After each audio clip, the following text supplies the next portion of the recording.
Terus yang komen-komen, nanti anaknya ngeliat ibunya bodoh amat. Ya, mungkin sebagian besar dari kalian sudah tahu siapa itu guru salsa. Dan sebenarnya saya tahu itu karena dia sering muncul di beranda FB gua, guys. Ibu guru salsa, tapi saya melihat foto-fotonya tuh agak-agak lain gitu ya. Itu bisa membuat puasa batal, guys. Jadi semoga video ini tidak membuat puasa Anda batal. Bagi yang muslimnya, bagi berpuasa, hati-hati, guys. Sorry. Assalamualaikum warahmatullahi wabarakatuh. Salam sejahtera untuk kita semua. Salam NKRI, salam merah putih.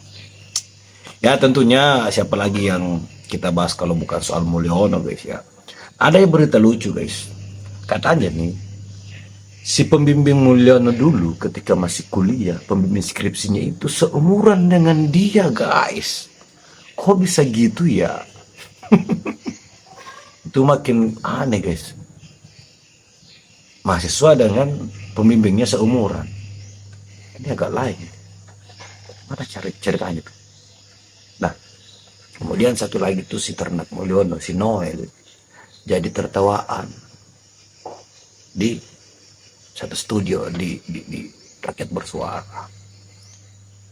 Dan tampaknya pengangkatan dan penundaan CPNS dan P3K kemarin itu memang sengaja ya, guys ya. Ditunda dulu, kemudian tiba-tiba dipercepat. Jadi itu terkesan membuat masalah jadi pahlawannya dia sendiri gitu loh. Nah, ini kan si Ibu Salsa ini adalah guru, guys. Pertanyaannya, apakah Ibu Salsa ini masih layak jadi guru dan diangkat menjadi P3K? Mari kita simak videonya. Dan juga saya Wamen Jokowi mania kini pindah ke Prabowo. Siapa lagi kalau bukan Noel? Jokowi mania. Iya. Kaitan ke hukum. Jadi misalnya begini, ini kondisi Jangan diprovokasi sama kondisi sekarang misalnya PHK banyak, kondisi hukumnya juga banyak tanda tanya. Bandrai ngapa? Sebagai Jokowi mania yang juga anggota kabinet. ini Ada yang ingin sampaikan nggak soal itu? penyimpangan namanya. Penyimpangan Pertanyaan. pertanyaan. Ini provokasi apa? Ini intervensi namanya. Nah, ini biar jelas. Ini kan jarang-jarang kita kehadiran Pak Wamen. Titipan Rey. Ini forum rakyat bersuara. Karena anggota kabinet pun bagian dari rakyat. Gimana lagi? Banyak kan kemudian sekarang ini tadi kan disebut misalnya BI ada di suspend ya, walaupun cuma sebentar. Ya, harga saham gabungan. Iya. Kemudian juga PHK kebetulan mereka. Lalu kemudian kondisi hukum. Ya. Yang menjadi banyak pertanyaan. Ini gimana sih kondisi hukum kita? Sebagai anggota kabinet ada Kalau pertanyaan. kita mau lihat jawabannya seperti fenomena PHK di mana-mana, memang ini terjadi. Memang iklim industri kita memang tidak lagi baik-baik, gitu. Lagi tidak baik-baik. Katanya memundur. Ini banyak juga harapan-harapan yang sedang kita kerjakan gitu, dan harapan itu harapan yang nyata ya, bukan omon-omon ya. Misalnya kayak kemarin di Sritek, pasti identiknya saya selalu dengan Sritek karena dianggap saya orang yang gitu gagal. Tapi saya katakan Sritek itu pilot itu bulan Oktober 2024 dan sebelumnya juga udah gagal bayar ya berkali-kali. Kemudian dipilotkan 2024 Oktober, kemudian dari bulan Oktober sampai Januari saya coba hold untuk tidak ada PHK. Kemudian adanya kurator untuk PHK itu memang domain hukum yang nggak mungkin saya mampu menjangkau itu, apalagi sebagai wakil menteri. Itu dan Tapi janjinya mundur, Pak. Beredar berita katanya dosen pembimbing mantan presiden ke-7 Kasmujo seumuran katanya. Kok bisa? Salah nih. Jangan bikin hoak lo. Nih jangan-jangan, kalau ini mah jangan-jangan nih, kalau gue nggak memastikan, jangan-jangan. Apa nih? Jangan-jangan Kasmujo itu justru dibimbing oleh mantan presiden.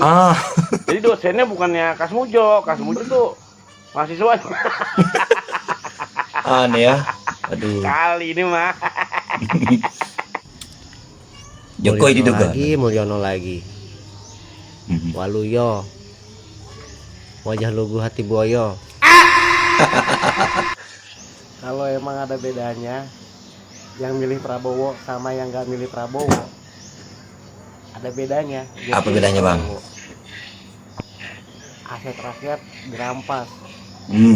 Lu gak bayar pajak 2 tahun, motor lu disita. Ya. Nah, kalau ada bedanya, Pak, saya milih Bapak dulu. Saya pencoblos Bapak. terus lu dari Cita, gue mau milih. Enggak kan? Sama kan, nyesel lu milih dia. Mendingan gue nggak milih dia. Terserah lu, mau bilang gue anak abah kek, anak nyai kek, anak engkau kek, bodoh amat. Nyesel. Sekolah Tinggi Manajemen Calon Koruptor Waduh. STMCK menghasilkan koruptor yang handal, berkelakuan baik, dan bertanggung jawab pada keluarga. Agak lain Tersedia kok, jurusan korupsi kantor, departemen, dan aneka tambang.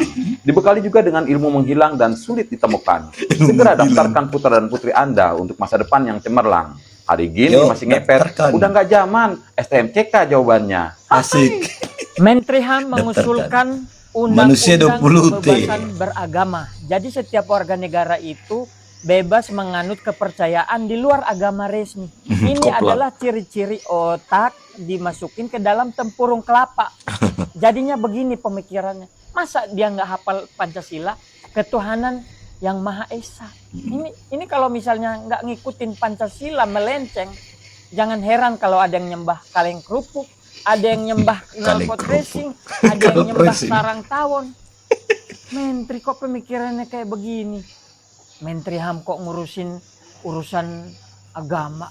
Dia aja nggak pernah ngurusin kasus-kasus HAM yang ada di Papua. Bener tuh. Jadi kendaraan saudara-saudara tidak kami sita, tapi kami pinjam sampai dengan batas waktu yang tidak ditentukan. Oh gitu ya Pak. Untuk mekanisme pengembaliannya, silakan hubungi 13029 dengan password kendaraan gue, balikin dong. Salam logika. Boleh Pemerintah nggak saat sih ini gua sedang katakan lucu-lucunya. kalau pemerintahan saat ini sedang lucu-lucunya? Boleh bang, boleh bang. Bayangin saja, yang diminta oleh rakyat adalah perampasan aset para koruptor. Tetapi yang dikabulkan adalah perampasan aset rakyat. Gimana Keren. ceritanya coba? Kendaraan rakyat yang telat bayar STNK sampai 2 tahun dan ditilang, maka akan disita. Memangnya itu kendaraan disediakan gratis oleh pemerintah? Itu rakyat yang beli kendaraan, Pak. Satu lagi pernyataan Pak Prabowo yang mengatakan bahwa beliau sangat terharu dan sedih mendengar para menteri belum dapat gaji. Ya Allah Pak, belum dapat gaji berarti bakal dapat gaji. Sekalinya dapat gaji banyak Pak. Tuh rakyat yang kemarin di PHK bukannya belum dapat gaji lagi, gak bakal dapat gaji Pak selamanya. Padahal rakyat yang kemarin di PHK itu Pak, kemarin sempat nyanyi oke gas dan joget-joget sama Bapak. Nggak kasihan apa Pak? Viral di dalam rapat dengan Pertamina, terekam anggota DPR kita menerima amplop. Aduh, siapa lagi tuh? Bukannya klarifikasi dan memberikan penjelasan, malah ngancem orang yang membuat video tersebut akan ditindaklanjuti. Kan tolol. Sebenarnya hal yang lumrah kalau kayak gitu. Cuman gak etisnya itu dilakukan saat rapat. Gua gak heran gua. Bahkan kasus dana CSR Bank Indonesia aja yang mengalir ke DPR kita hilang kasusnya. Hilang. Apalagi hal receh yang kayak begitu, monyet. Emang bener-bener nih Dewan Perampok Rakyat. Udah paling bener itu lembaga dibubarin. Cuman ngabis-ngabisin anggaran doang. Bener dah, mendingan bubarin dah. Gak kepake dan gak berguna juga. Mereka seolah-olah pakai jas difasilitasi teriak-teriak depan kamera pro rakyat. Cuman di belakang kamera mereka membuat deal-dealan yang tidak dilihat oleh rakyat. Kan tai kalau kayak gitu. Waduh. Udah paling Sabar bang. Bubarin. Coba yang setuju tuh lembaga dibubarin komen. Mafia manapun saya tidak takut. Asik. Apalagi ada Prabon, bos. Ah masa sih Pak nggak takut dengan mafia apapun? Kira-kira kalau Ahok minta gelar yang namanya pengiriman minyak mentah itu gimana? Iya Pak, gimana kira-kira masalah migas, terus masalah Pertamina? Itu tentang yang namanya pengiriman minyak mentah itu disuruh gelar tuh.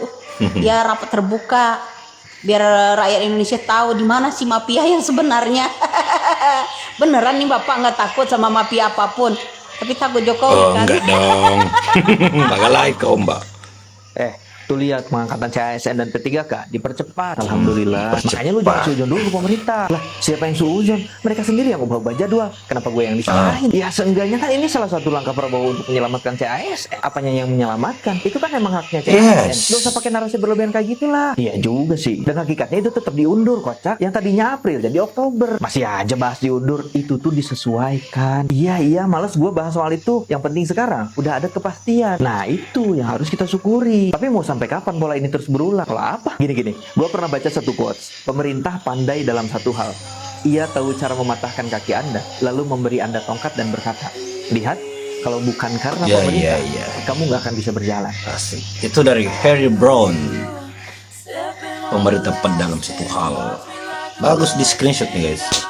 Jadi story. Untuk PGRI Jember, tolong lihat dan simak video Apa ini tuh? baik-baik. Nah, ini dia ibu guru andalan kalian. Nggak bisa ilangin. Dan kalau udah masuk terabok Lihat komen-komennya. sama Telegram, Komen-komennya penonton. itu katanya susah Mental untuk diretas. Mau gimana? Terus yang komen-komen, nanti anaknya Tampar dong. ngeliat ibunya bodoh amat. Iya nggak apa-apa, emang gimana nasi jadi bubur. Sutmu. Bikin lagi part 2, iya monolog aja kali ya, kapan-kapan deh. Gimana coy? Bapak Ibu PGRI Jember sudah melihat video Ibu Salsa ini kan? Gimana tanggapan Anda? Masih layakkah Ibu Salsa untuk menjadi guru dan lolos P3K? Guru biologi cocoknya Masihkah tuh. mau tetap pasang badan? Ini Ibu Salsa bukannya menyesal atas perbuatan yang dilakukan kemarin, bukannya malu, bukannya berhenti melakukan live-live kayak gini, malah dia menantang, malah bilang kalau akan membuat part 2. Video itu part 2 katanya. Terus bilang juga kalau gimana kalau nanti anaknya tahu jejak digital bla bla. Bodoh amat. Bapak Ibu PGRI Jember, seorang guru itu dilihat juga dari moralnya, perilakunya. Kalau moralnya sudah tidak baik, perilakunya sudah tidak baik, apa patut dicontoh oleh murid-muridnya? Hah? Apa patut dicontoh? Nggak patut. Terus apalagi itu ucapan-ucapannya di live itu kan tidak mencerminkan seorang guru yang baik, tidak mencerminkan seorang pendidik yang baik. Masa murid-murid mau dididik oleh guru yang semacam ini? Kan kasihan, ya. Tolong dipertimbangkan. Semangat muridnya Bang, apalagi mohon laki-laki, maaf Bang. untuk semua, ya, untuk PGRI Jember, untuk Ibu Salsa dan untuk semua guru yang ada di Indonesia ini. Saya berbicara di video ini bukan karena saya itu menyinggung pribadi orang, bukan. Tapi di sini saya berbicara karena ini menyangkut profesi seorang guru, ya. Jadi saya ingin profesi seorang guru itu benar-benar dilihat dari perilakunya, dari moralnya, ya, dari akhlaknya, bukan sekedar dari akademisnya, ya. Karena apa? Itu untuk murid yang menjadi penerus masa depan bangsa. Jadi seorang murid harus benar-benar mendapatkan guru yang baik, ya. Harap dipahami dan dimaklumi. Mohon maaf ya jika yang merasa tersinggung. Gimana guys, layakkah menjadi guru? Pasti banyak yang ngomong layak dong. Apalagi kalau murid laki-laki tambah semangat belajarnya, apalagi kalau dia jadi guru biologi mungkin agak lain kan. Satu hal sih yang saya minta mungkin ini ya, kalau dikaitkan dengan hak itu hak dia. Tapi itu jilbabnya dicopot aja loh, supaya tidak nambah malu-maluin gitu loh. Aneh juga kan jilbab. Sudahlah. Astagfirullah. Lagi puasa guys. Oke, tanggapan kalian di kolom komentar guys. Assalamualaikum warahmatullahi wabarakatuh. Semoga beliau mendapatkan malam Lailatul Qadar dan mendapatkan petunjuk. Amin. Assalamualaikum warahmatullahi wabarakatuh.